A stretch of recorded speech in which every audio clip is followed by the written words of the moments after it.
अस्सलाम वालेकुम रहमतुल्लाहि व बरकातुहू। सोशल मीडिया और खास तौर पर व्हाट्सएप पर पिछले 2-3 दिनों से एक वीडियो बहुत तेजी के साथ वायरल हो रही है।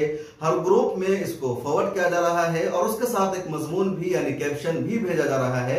वीडियो में यह देखा जा रहा है कि एक शख्स एक दूसरे शख्स की बेदर्दी से डंडा से पिटाई कर रहा है और आसपास लोग खड़े हैं लेकिन कोई बचाने की कोशिश नहीं कर रहा है। इस वीडियो के कैप्शन में यह दावा किया जा रहा है कि यह मामला हिंदुस्तान की राजधानी दिल्ली का है। दिल्ली में एक जगह है कल्याणपुरी, वहां सितारा मस्जिद है। उस सितारा मस्जिद के मुअज्जिन की पिटाई की जा रही है। मजमून में यह भी लिखा गया है कि मुअज्जिन गरीब है और मारने वाला अमीर है। दरअसल मुअज्जिन साहब ने उस अमीर शख्स के बेटे की हल्की सी पिटाई कर दी थी, तभी वो शख्स गुस्से में आ जाता है और बेदर्दी से मुअज्जिन साहब की पिटाई करने लगता है। आसपास लोग खड़े हैं लेकिन कोई इस जुल्म को नहीं रोक रहा है क्योंकि मारने वाला अमीर है, मालदार है, साहिब असर रसूख है। आखिर कब तक मुअज्जिन पर इस तरह का जुल्म होता रहेगा? दो दावा किया गया, एक हिंदुस्तान की वीडियो है और मारा जा रहा है मुअज्जिन को। इस वीडियो को मुझे भी दसियों लोगों ने भेज रखा है। कई लोगों ने फोन करके कहा कि आप इस पर क्यों नहीं न्यूज बना रहे हैं, मुअज्जिन की बेदर्दी से पिटाई की जा रही है।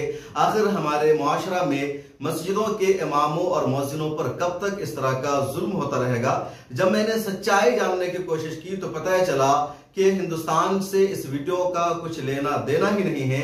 यह वीडियो है हमारे पड़ोसी मुल्क पाकिस्तान की और जिस शख्स को मारा जा रहा है, जिसके बारे में कहा जा रहा है कि ये मुअज्जिन है, वो दरअसल ड्राइवर है। मामला है पाकिस्तान के खैबर पख्तूनख्वा का। वहां रहीमुल्लाह नाम के एक शख्स है जो अपने ड्राइवर रिजवान अहमद की बेदर्दी से पिटाई कर रहा है। खैबर पख्तूनख्वा पुलिस ने इस मामले में एक्शन लिया है और मारने वाले दो शख्स को, जिसमें से एक का नाम है रहीमुल्लाह और दूसरे का नाम है नसीबुल्लाह, दोनों को गिरफ्तार करके लॉकअप में बंद कर दिया है। खैबर पख्तूनख्वा की पुलिस ने अपने ट्विटर हैंडल पर इसको शेयर भी किया है। ये स्क्रीनशॉट आप अपने स्क्रीन पर देख सकते हैं और मैं जो स्क्रीनशॉट आपको दिखा रहा हूं खुद अपना लिया हुआ दिखा रहा हूं। मैं कोई व्हाट्सएप यूनिवर्सिटी का फॉरवर्ड किया हुआ स्क्रीनशॉट आपको नहीं दिखा रहा हूं। जो वीडियो पाकिस्तान की है, हिंदुस्तान की नहीं है और जिसको मारा जा रहा है वो ड्राइवर है, मुअज्जिन नहीं है। इसलिए आप लोगों से मेरी दरखास्त है कि प्लीज इस तरह की वीडियो को बगैर किसी तहकीक के मत भेजा कीजिए, किसी को मत फॉरवर्ड कीजिए जब तक पूरी सच्चाई मालूम ना हो। आपसे एक और दरखास्त यह है कि अगर आपने पिछली वीडियो को कहीं भेज रखा है, किसी दोस्त से शेयर किया है, तो इस वीडियो को जरूर भेज दीजिए ताकि उनको सच्चाई का पता चल सके और उस वीडियो को देख करके जो लोगों को गुस्सा आ रहा है उनका गुस्सा कम हो सके, क्योंकि उस वीडियो का ताल्लुक न तो हिंदुस्तान से है न किसी मुअज्जिन को मारे जाने से है।